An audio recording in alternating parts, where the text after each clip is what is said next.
Bismillahirrahmanirrahim, ndugu zetu Waislamu, kwa ndugu wa Kristo, asifiwe Bwana Yesu. Karibuni katika awamu nyingine ya uchambuzi wa riwaya ya Nguu za Jadi. Leo hii tuweze kuangalia kwa undani hotuba ya Lonare. Lonare alitoa taarifa ya kwamba ushindi wake uweze kusherekewa kwa siku 2 mfululizo. Akasema ya kwamba siku ya pili ya ushindi wake, wananchi wote pamoja na waandishi wa habari wajumuike katika uga wa kitaifa ambapo angetoa hotuba kwa taifa nzima. Hivyo basi siku hiyo alisaidiwa na Daktari Lombo pamoja na mashauri kusimama jukwani kutokana na udhaifu wa mwili. Nyuma yake askari wawili wakimpa ulinzi dhabiti. Alianza kwa kuwashukuru wananchi wote wa Matuo waliompigia kura, haswa wale wandani wake wa karibu ambao walimsaidia kukwepa mitego kali kutoka kwa wapinzani wake. Akaanza kuzungumzia uchumi. Anasema ataukomoa uchumi wa nchi unaozidi kuzorora. Atatumia nafasi aliyopatiwa na wananchi kuhimili zao la taifa na kubatili nakisi ya bajeti, ya kwamba katu wachache hawatanufaika tena na rasilimali za nchi. Anazungumzia kuhusu ufisadi. Anasema atabadilisha sera zinazozidi kufukarisha wananchi, ya kwamba bei za bidhaa zinazidi kupanda kila uchao, huku bidhaa zingine zikifichwa na kuuziwa wananchi kwa bei za juu zaidi. Anasema ataubomoa ukiritimba wa kiuchumi unaoendelezwa na wahalifu na ole wao ambao wamefisidi rasilimali za nchi na kukimbia ugenini. Watakamatwa, warudishwe nchini, kisha wahukumiwe. Anazungumzia tena kuhusu ukosefu wa ajira miongoni mwa vijana.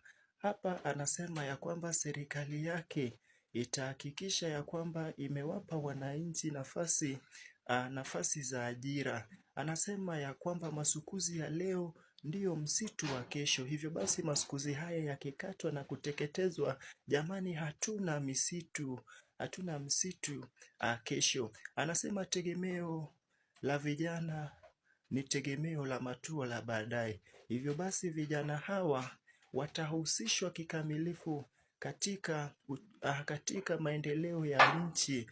Watapatiwa wazee ambao watawaelekeza vizuri, kwa kuwa siku zote palipo na wazee hapaharibiki jambo. Vile vile Lonare anazungumzia kuhusu usawa wa kijinsia. Hapa kiongozi huyu Lonare anasema ya kwamba Muumba aliumba watu wa jinsia 2 tofauti. Hivyo basi jinsia moja isiendeleze ugandamizaji wa nyingine. Anasema ya kwamba kila moja ni serikali, kila moja ni kiongozi kivyake. Kila moja ni kiongozi, si tu lazima awe Lonare ndipo aitwe kiongozi. Kila moja ni kiongozi kivyake. Anasema ya kwamba serikali yake itaendeleza na kuhakikisha ya kwamba kuna usawa wa majukumu miongoni mwa jinsia zote.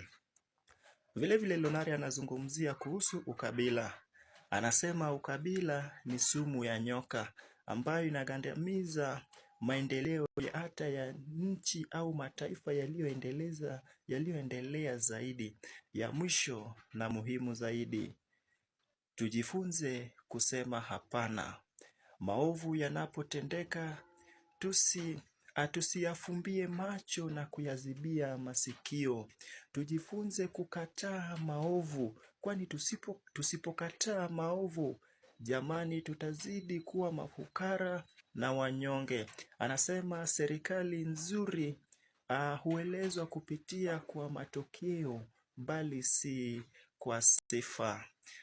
Ilikuwa ni hotuba iliyowafikirisha wengi na kusifika hadi katika nchi jirani. Hotuba iliyowashajiisha wengi. Nchi ya Matuo ikazaliwa upya na wananchi wakaanza ukurasa mpya. Kwa Mangwasha ilikuwa ni hotuba iliyosheheni busara ya mtu anayewajali watu wake. Yote 9, 10 ni kwamba umoja ni nguvu, utengano ni udhaifu. Hadi wakati mwingine, Kwaheri ya kuonana.